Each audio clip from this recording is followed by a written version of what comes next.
El amor. Ama con locura. Nada es comparable al amor, nada. Para corroborarlo basta pensar en el dolor más grande de todos, el fallecimiento de un ser querido. La muerte nos indica siempre el camino de la vida. Cuando la persona amada deja de existir, nos invade el vacío, la desgana, la falta de sentido, la incomprensión. Si hemos amado intensamente, sufriremos con igual intensidad el quebranto. Si el amor ha sido pleno, entonces la carencia y la sensación de mutilación hacen acto de presencia y se muestran bajo toda la amplitud del dolor. Cuando muere el amado nos alcanza la parálisis y no hay directrices. Percibimos un agujero que antes no existía, se genera una oquedad. La persona que nos había acompañado en el devenir de la vida desaparece y, por un momento, el camino se nubla. Este tipo de sentimiento de privación se ha ido mitigando en los últimos tiempos y ha empezado a ser sustituido por el sentimiento de pérdida, que no es lo mismo. Amar implica activar la voluntad de saber sin prejuicios, de querer profundizar en el otro, de tratar de comprender su fondo. Pero si el amor ha sido un capricho, un deseo colmado, entonces, la muerte del ser querido, su desaparición, su huida, se percibirá como una pérdida, no como una falta. Todo es más fácil si tenemos la sensación de perder algo que si pensamos que carecemos de ello. La pérdida se enfoca en lo ajeno, en lo externo y duele menos, la carencia se asienta en lo propio y atormenta. Cada vez es más complicado vivir un amor sereno e intenso, lo que facilita la asimilación de la muerte o la ruptura con el ser querido. Esto ocurre, en parte, porque estamos experimentando un proyecto de vida que sigue una consigna muy clara desde bien temprana edad: erige tu propio camino.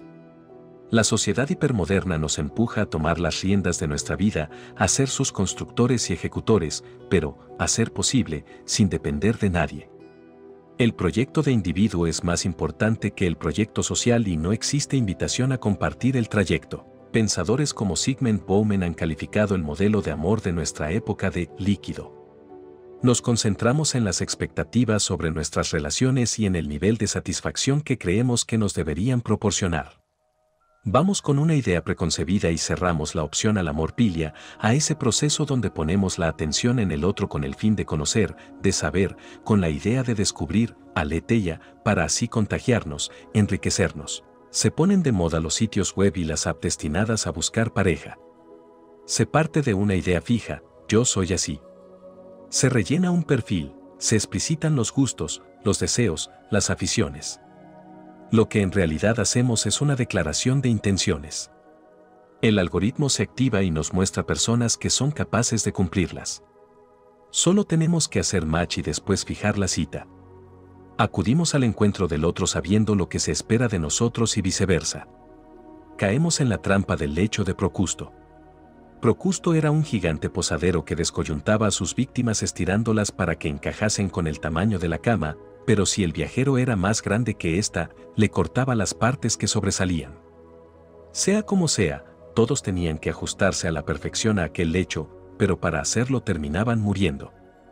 Lo mismo sucede con algunos modelos de amor actuales. Somos como ese gigante que tiene su catre prefijado, nuestra idea de cómo debería ser el amor, y probamos a ver si los demás encajan, y si no lo hacen, los matamos, los eliminamos, los borramos, los ignoramos, los silenciamos, los bloqueamos, y esperamos al siguiente. El deseo y la expectativa están condicionando el amor hipermoderno: yo espero, yo deseo, me gustaría. Que todo cuadre con el diseño de mi vida. Si fuera tan fácil. Los problemas comienzan cuando nosotros no tenemos claro ese diseño. Cuando la inseguridad de lo real penetra en el mundo ideal y nos provoca incertidumbre.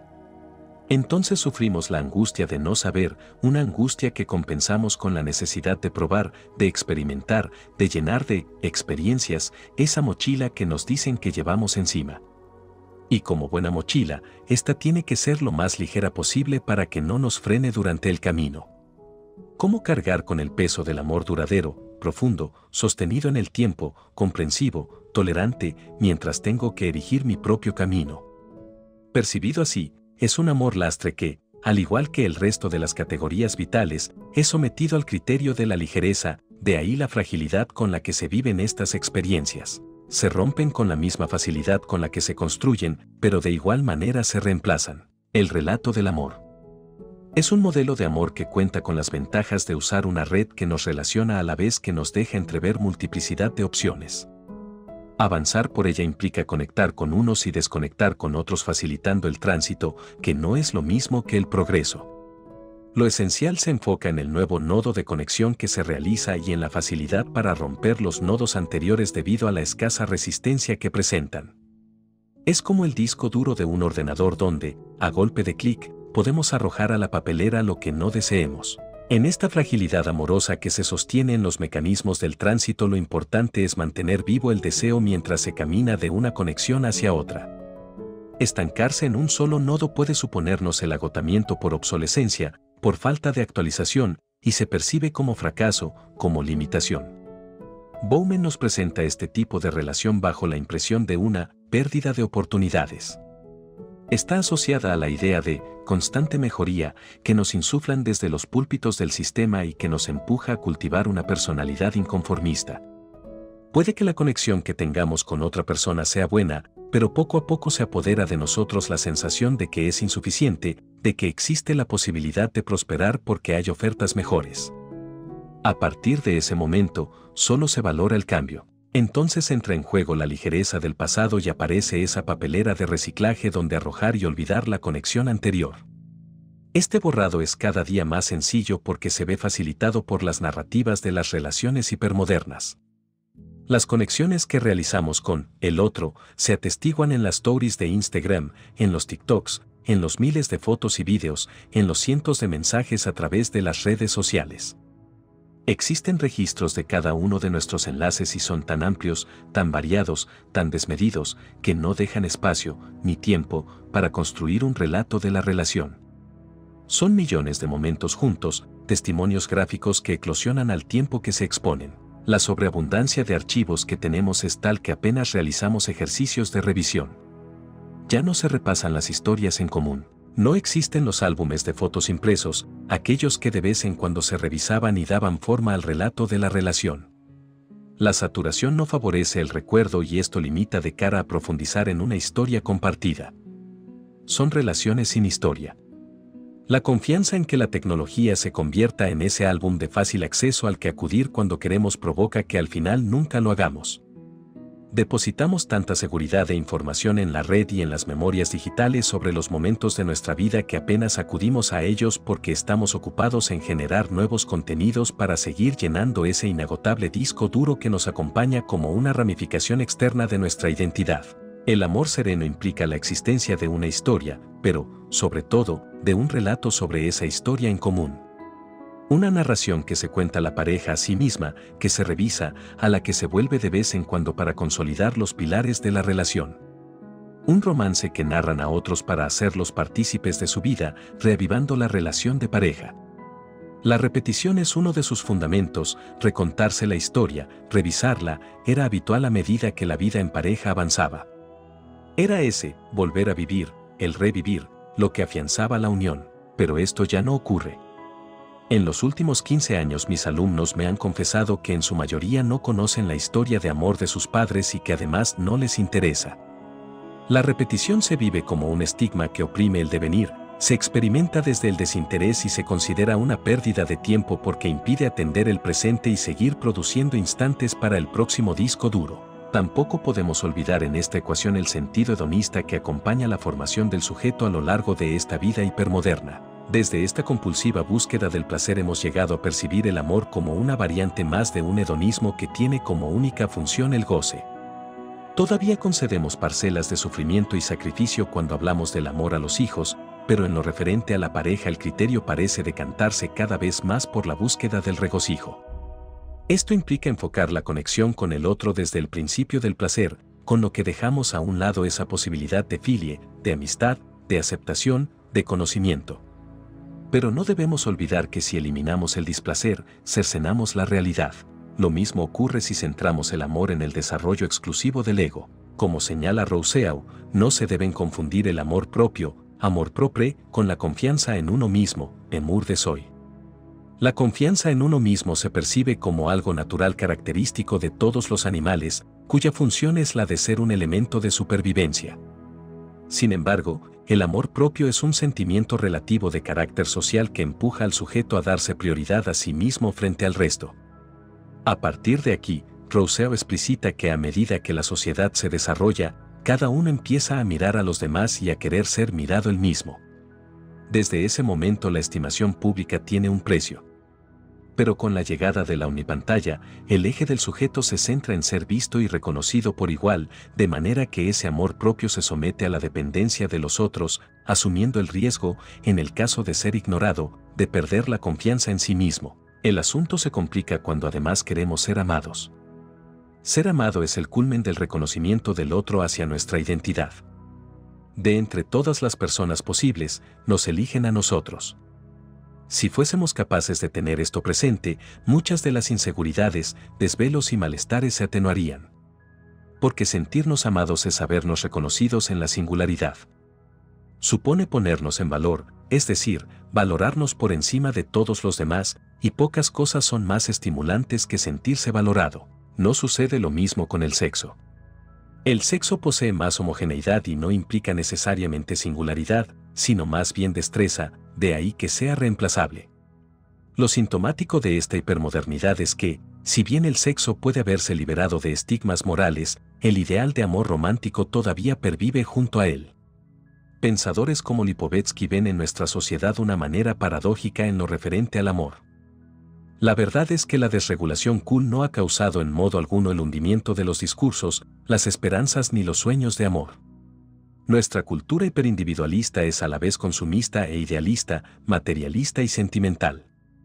Las lágrimas, los gestos delicados, el romance, nada de esto ha muerto ni ha pasado de moda, aunque sea con actitudes cool. El romanticismo sigue agitando y torturando los corazones tanto como antes.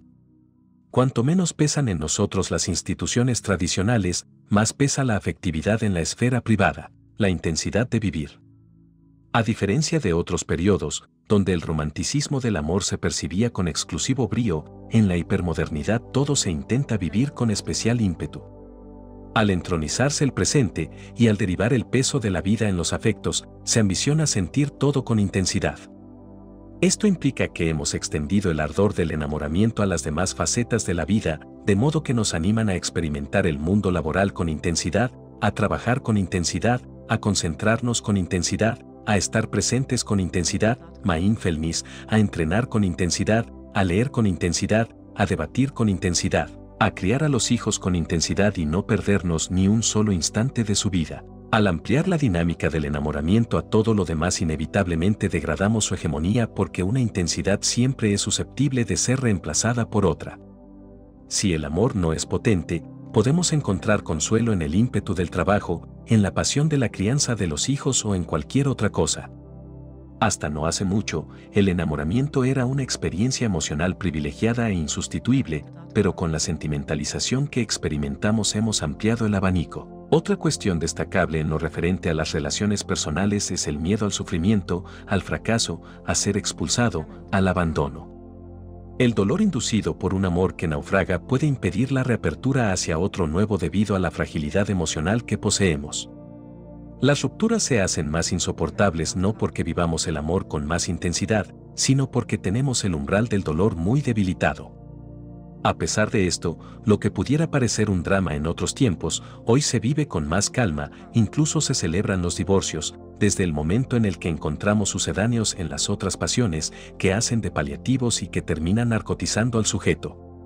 Se produce un trasvase consciente de esa intensidad hacia otros sectores que se convierten en los nuevos objetos de pasión, la amistad, los viajes, el trabajo, la música. Al mismo tiempo, aumenta el número de personas que deciden pasar su vida en soledad antes que volver a sufrir un mal de amores o arriesgarse a experimentarlo. Evalúan, como si de un producto se tratase, los pros y los contras de una vida en pareja y se convencen de las ventajas de perdurar en el tiempo sin tener que acarrear con otra persona, evitando así una posible exposición al dolor. A cambio, se incrementa la compra y adopción de animales de compañía, surgen las cafeterías con gatos para no sentirse solo, aparecen las empresas de alquiler de amigos. Ante el pánico a sufrir desamor, mejor evitar el riesgo. Pero si hacemos caso a la mitología griega, evitando el riesgo también dejamos en el camino la inigualable riqueza que nos puede proporcionar amar. Platón nos cuenta en el banquete cómo se engendró a Eros, amor, erótica.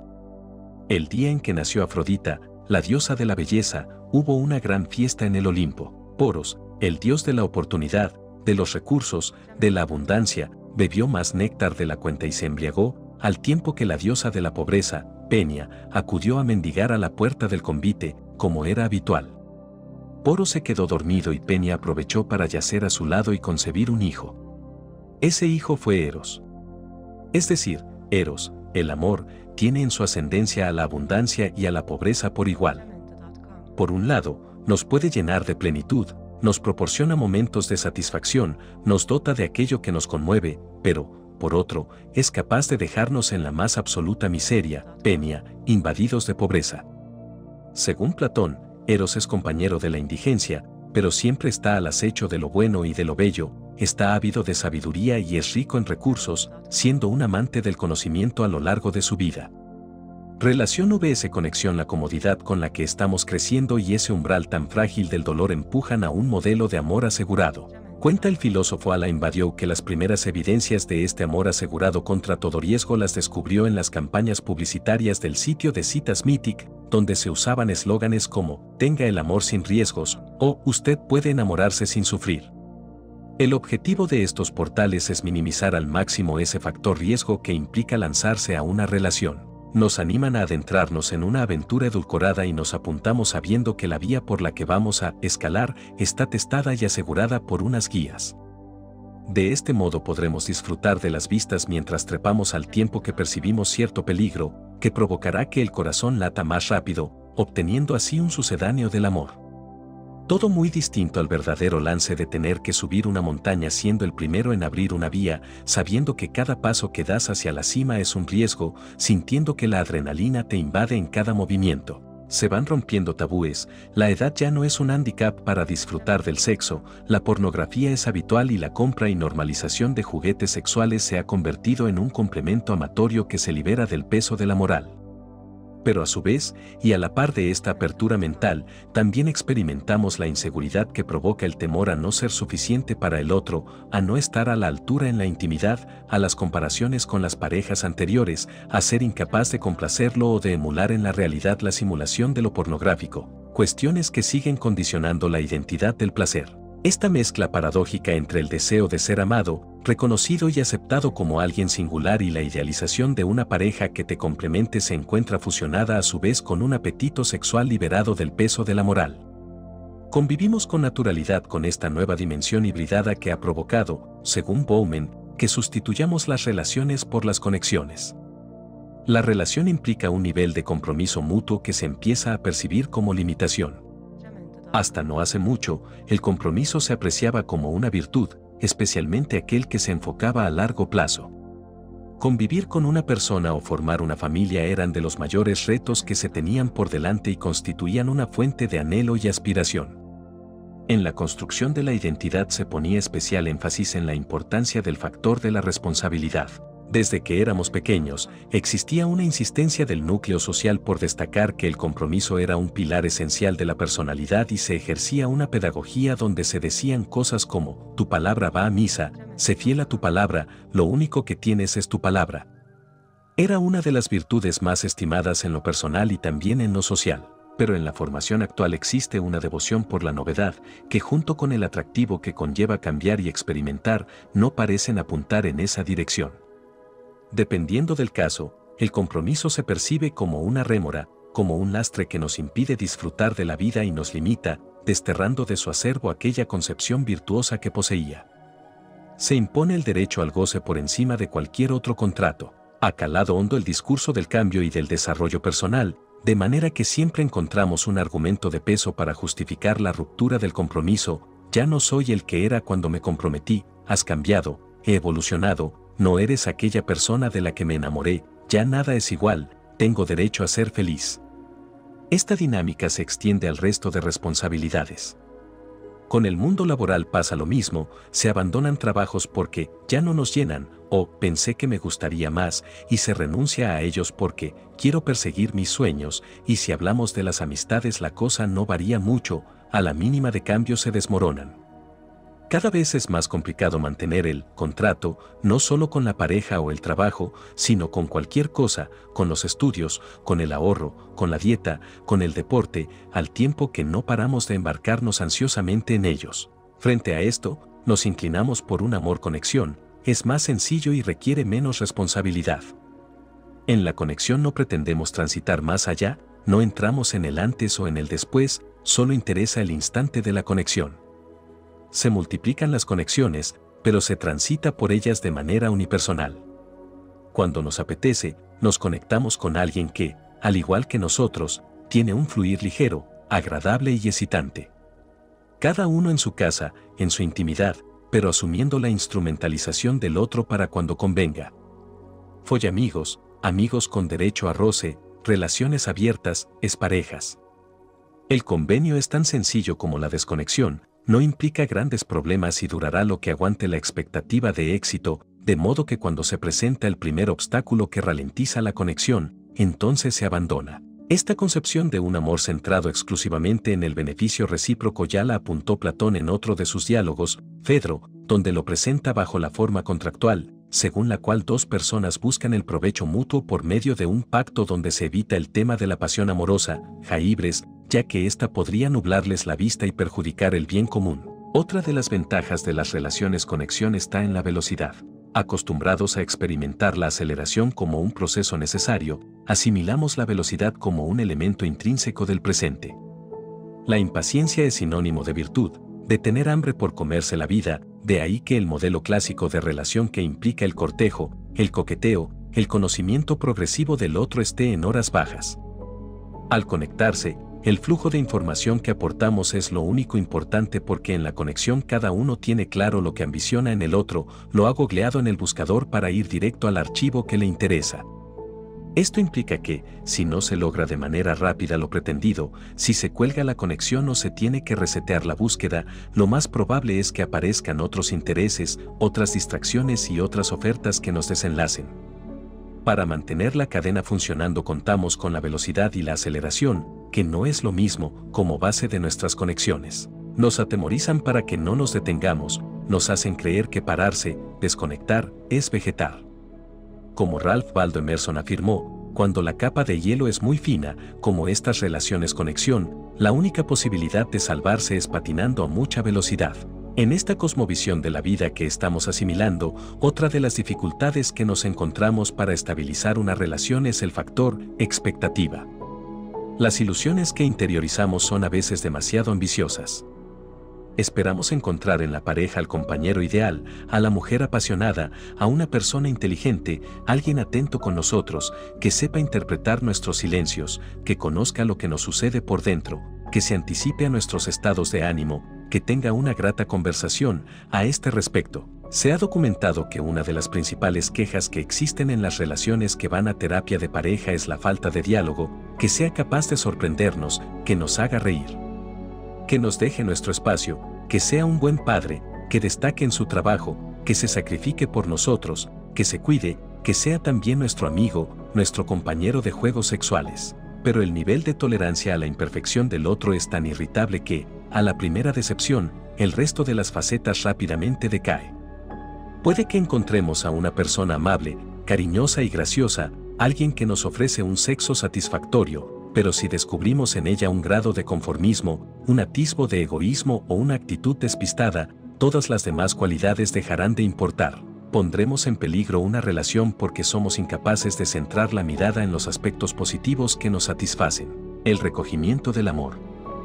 Durante la pandemia de la COVID-19 el número de divorcios y separaciones aumentó tras el primer mes de confinamiento y siguió creciendo durante los meses siguientes. Parejas que llevaban años unidas se rompieron. ¿Cómo es posible? Pocas oportunidades para los enamorados son más propicias que un periodo de recogimiento, privacidad e intimidad. Pero al parecer no fue así. Recogimiento procede del latín recogillere, que significa volver a juntar lo separado. El confinamiento puso de manifiesto que, para algunas parejas, la vida en común se fundamentaba en los espacios abiertos, perduraba siempre que un porcentaje de la misma pudiera cambiar constantemente de aires, viajar, salir a comer, ir al gimnasio, ir de compras, tratar de romper la rutina. Es una filosofía de vida que empuja hacia lo externo, juntos, pero en el exterior, porque mientras estamos afuera el dinamismo nos protege de la presión de la intimidad, el foco de atención se multiplica hacia lo que nos rodea y la vigilancia al otro se relaja y se disuelve gracias al entretenimiento. Preguntas como, ¿qué vamos a hacer hoy? O, ¿a dónde vamos? Evitan cuestionarnos el, ¿qué somos? El encierro obligó a volver a juntar lo separado, nos habíamos apartado de una rutina que percibimos impuesta y que asumimos como dañina para la relación. La rutina implica marchar por un camino conocido. Pocas cosas tendrían que ser más agradables que poder relajarte en la intimidad del hogar con tus seres queridos, donde uno ya conoce el camino. Circular por esa senda trillada debería ser el mejor ejercicio para descongestionar la presión del yo. Pero un yo sin presión es un sujeto relajado dispuesto a sumirse en una complacencia poco productiva, de ahí que toda la maquinaria del sistema diseñe la vida hacia el exterior. La consecuencia no se ha hecho esperar y es que la adicción al esparcimiento que nos había mantenido juntos se ha visto doblegada por la imposición del recogimiento, lo que terminó de dinamitar el amor. En otros casos, durante esos 2 meses, descubrimos la pobreza de nuestra intimidad, que solo se reavivaba bajo el sesgo del jolgorio cada vez que salíamos por la puerta de casa. Nuestra moribunda intimidad de pareja contrastaba con el fotográfico y virtualizado retrato de la feliz vida de los otros. Pero incluso sabiéndolo, seguíamos torturándonos, pulsando el icono de Instagram o TikTok. En esas imágenes notamos, o al menos eso nos hacían creer, que, mientras los demás parecían tener un hogar, nosotros apenas teníamos una casa. Amor sabio. El amor siempre ha estado relacionado con la sabiduría, los griegos lo fusionaron por medio de la filie, un tipo de amor y amistad que se complementa con la curiosidad por el otro. Decía Baudelaire que nos enamoramos de las personas que nos resultan extrañas. En parte porque existe una inclinación por aquello que nos genera misterio y nos estimula, saber, conocer, estudiar, profundizar y asombrarse con la otra persona y de la otra persona es uno de los procesos de amor más enriquecedores. Lo tenemos asimilado cuando hablamos del amor de una madre con sus hijos, que ha dedicado tiempo y atención a criarlos, observarlos, preocuparse por ellos y que los conoce como si los hubiera parido. Pero no sucede con la misma intensidad cuando hablamos de una relación de pareja. Asistimos a un aumento de experiencias amorosas que buscan conectar sin apenas profundizar. Penetrar en el otro conlleva tiempo e interés. Pero la gestión del tiempo se ha convertido en uno de los problemas más acuciantes y el interés posee tantos focos a los que acudir que es complicado que se centre en uno en exclusiva. El otro se transforma en una más de esas experiencias necesarias para ir rellenando la mochila. Esas experiencias amorosas, en lugar de interpretarlas de la mano de una persona a lo largo del tiempo, alguien con quien ir experimentando la vida a medida que uno cambia, las consideramos desde la perspectiva de la pluralidad, pensando que la riqueza está en la variedad y sentimos que nos limitamos en la medida en que reducimos su número. Una relación amorosa es una manifestación de inteligencia de primer orden donde existe la posibilidad de ampliar sabiduría por medio de la impregnación del otro. Impregnar conlleva dejar en otra persona una semilla que poco a poco germina, pero en una sociedad ególatra nos acercamos al otro, plastificados, no sea que nos contamine. Olvidamos que el amor, filie, es un proceso que entraña construcción. Lo significativo en esta edificación es realizar los planos de la obra de manera conjunta, aprendiendo sobre la marcha, estudiando el terreno, asentando los pilares y enfrentándose a las veleidades meteorológicas que erosionan esa construcción. Platón ya apuntaba el valor de concebir el amor desde el conocimiento, desde la sabiduría y la búsqueda de la verdad. En el asombro uno se sale de sí mismo y es capaz de situar el foco de atención en lo externo. El propio Sócrates, en el Fedro, después de presentar las ventajas del amor entendido como un contrato que evitaba el ardor de la pasión, Jaibres, en favor del uso de la razón, parece arrepentirse de esta visión que solo cuantifica el beneficio. Entonces decide hacer un segundo discurso sobre el amor en el que, partiendo de la sabiduría, le suma otro factor emocional, la manía, que implica estar poseído por un dios. Esta es una diferencia importante, porque en el primer discurso Sócrates contraponía la sabiduría del amor a la pasión, jaibres, pero ahora sobrepasa esa pasión haciendo uso de un nivel superior, la manía, que es un don de los dioses, un tipo de locura divina. Para Sócrates este amor-manía, que engloba a la razón y a la emoción, se produce cuando, al contemplar la belleza, uno se queda traspuesto y embobado. Es la fusión del rol del filósofo con el del amante, un proceso que nos ocurre cuando quedamos absortos ante ese entusiasmo de la belleza que tanto nos afecta. En esa relación de amor sabio, el amante percibe la hermosura en el amado y éste se convierte en un objeto de admiración. Ya no se trata solo de un tema estético, sino también ético.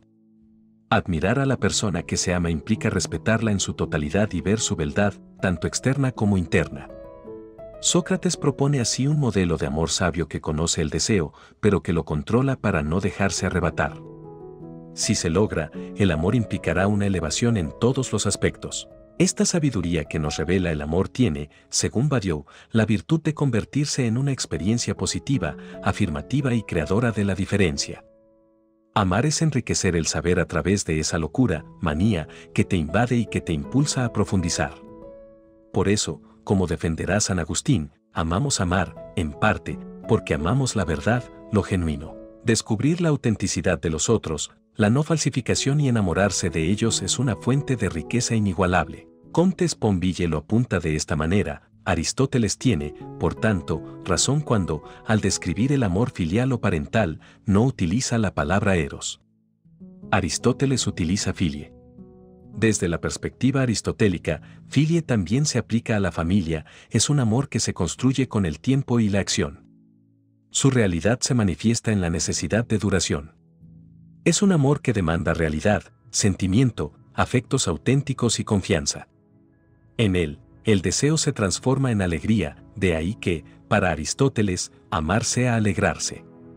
Amor calculadora. Usando el punto de vista del primer discurso socrático, si optamos por la multiplicación de experiencias amorosas, lo más probable es que limitemos la capacidad de profundizar y de elevarnos. No debemos olvidar que uno de los pilares fundamentales de la personalidad se construye bajo la perspectiva del amor. Aprender a amar es aprender a vivir y el modo en el que lo concebimos condiciona nuestra identidad. Bajo el formato cuantitativo se convierte en un proceso adictivo, basado en la suma de experiencias diferentes, buscando la acumulación de emociones heterogéneas frente a la profundización que supondría el amor-sabiduría. Entender el amor como un ejercicio de saber, de acercamiento a la belleza íntegra de la persona amada, requiere ser capaz de interpretarla correctamente y tener paciencia para aceptarla en su singularidad. Pero desde la ligereza del amor hipermoderno, entregarse al otro se percibe como sacrificio. En una sociedad de consumo, el amor ha pasado de tener un enfoque de contenidos y oferta a una perspectiva de demanda. Si optamos por lo primero, potenciaremos la exposición del contenido, nos ofertamos. Esto implica que sacamos lo mejor que tenemos dentro, lo vestimos con nuestras mejores galas y tratamos de presentarnos. Es la estrategia de la autenticidad, la que no necesita disfrazarse ni falsificarse, solo precisa destacar lo mejor que uno tiene. La otra manera es mostrarse a través de la demanda, es decir, ver qué solicita el mercado, qué pide la otra persona, qué busca, y entonces adaptarse a esa oferta con la intención de que te compren.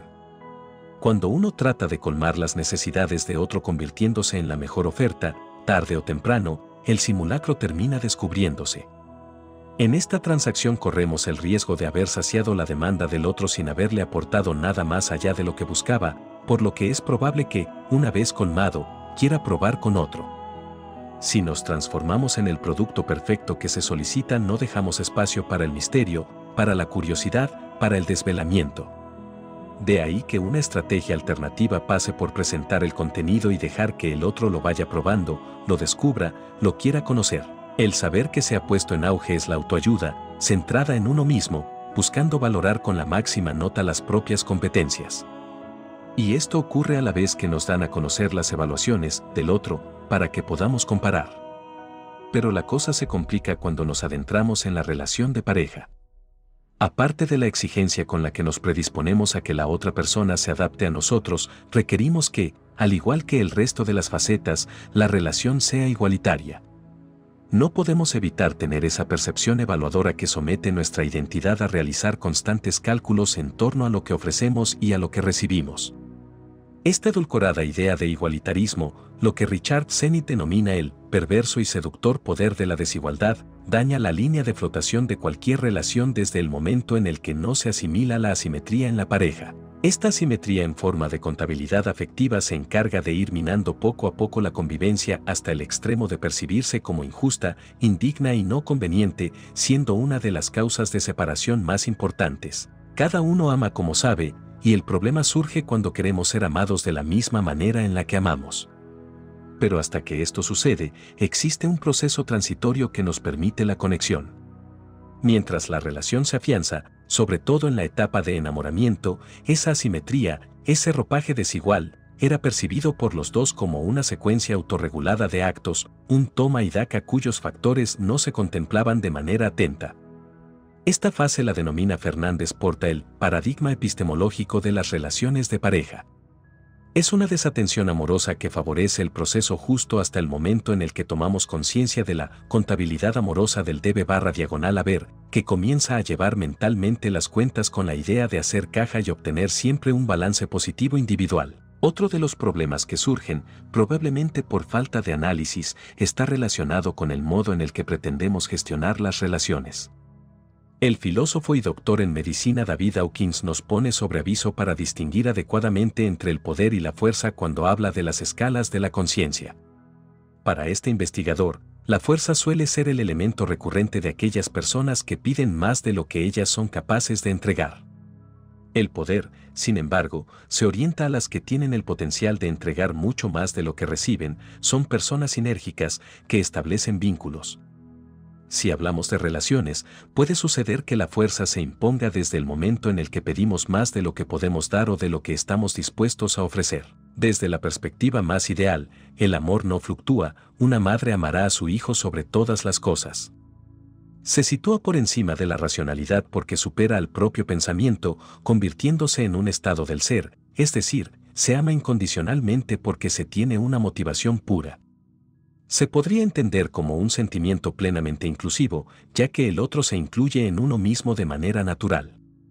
A este respecto, el filósofo Fernando Savater, entrevistado sobre el libro que publicó como homenaje póstumo a su mujer, titulado La peor parte, comentaba que el amor aporta un fin en la vida, que, en su caso, consistía en hacer feliz a su mujer.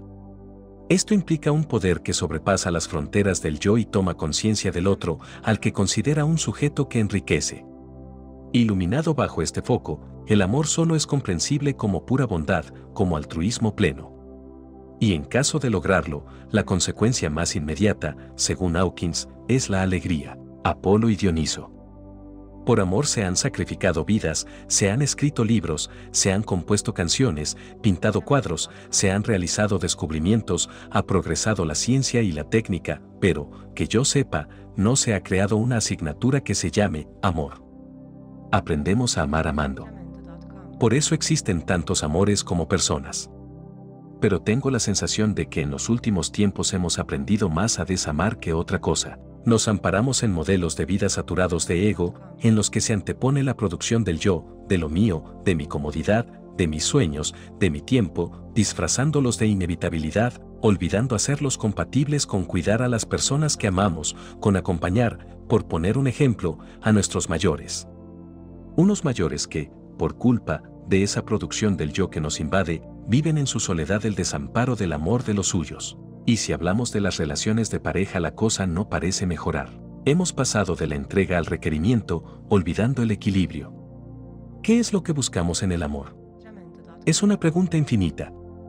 Anhelamos que nos presten cuidados, afectos, cariño, todos aspiramos a ser amados a la vez que amamos, pero cuando esto sucede, entonces caemos en la cuenta de que el modo en el que nos aman puede que no termine de gustarnos. Es probable que incluso se dé la circunstancia de que queremos ser amados de mejor manera de la que nosotros amamos.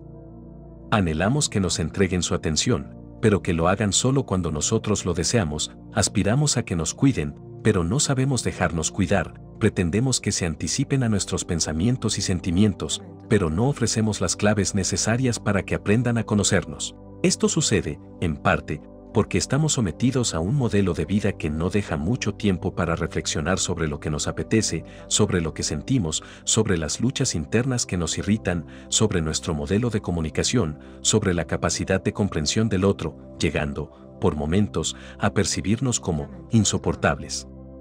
Y si nosotros mismos no somos capaces de aguantarnos, ¿cómo lo van a hacer los otros? No es de extrañar que, entre semejante caos y urgencia, apostemos por la facilidad del goce, por la búsqueda del placer cómodo. Un placer cómodo que bien hubiese podido convivir con el compromiso, encontrando un sano equilibrio. En Grecia convivían dos dioses que se complementaban desde su antítesis, Apolo y Dioniso, conocido como Bacó por los romanos. Apolo era uno de los más admirados y fuertes. Hijo del dios supremo, Zeus, y de Lete, la diosa del olvido. Representaba la proporción, la razón, la belleza pura, la verdad. Es el dios armonioso de las artes y jefe de las musas. En el desarrollo de su etimología, pensadores como Platón o Plutarco señalan que su nombre hace referencia a lo simple, lo que está privado de multitud y, por lo tanto, evita la corrupción. Esto nos facilitaría comprender por qué, durante muchos siglos, el amor se ha relacionado con el ser apolíneo. Nietzsche denuncia que el dios Apolo se ha apoderado de la moral occidental hasta el extremo de someternos a la razón como la principal directriz de la vida. Reivindicará la figura del dios Dioniso, el dios del vino, de la fiesta, el que renacía cada año con la conmemoración de la vid, celebrando obras de teatro, música y danza que tenían como pretensión liberar al hombre del peso de sus miedos y preocupaciones, de ahí que se le conociera también como el libertador, Eleuterio y los misterios de Ilusis. Sobra decir que en la sociedad hipermoderna, sometidos al estrés y a las exigencias de la vida actual, a ese cansancio que vacía, hemos optado por perseguir desesperadamente a Dioniso, tratando de dejar a un lado a Apolo, de ahí que la única solución que encontramos sea la del esparcimiento frente al recogimiento. No debería ser un inconveniente el anhelo de experimentar el esparcimiento dionisíaco bajo la profundidad apolínea, de no ser porque, como ya sabemos, teta y sopa no caben en la boca. Si el contenido de este audio fue de tu utilidad, te invito a que me regales un me gusta y suscríbete al canal para que disfrutes de más información que nos permita aprovechar al máximo el poco tiempo que tenemos para obtener sabiduría y filosofías que nos sean de un gran apoyo para mejorar nuestra vida. Reproduce el audio cuando te encuentres atorado en el tráfico, al realizar actividades del hogar, si te encuentras en algún vuelo, en sala de espera en algún lugar o simplemente si haces una caminata al aire libre. Siempre es bueno encontrar medios que nos permitan tener oportunidad de aprender y mejorar como seres humanos. Sé audaz y aprovecha al máximo la oportunidad que tenemos de estar en este mundo y no olvides, carpe diem, tempus fugit.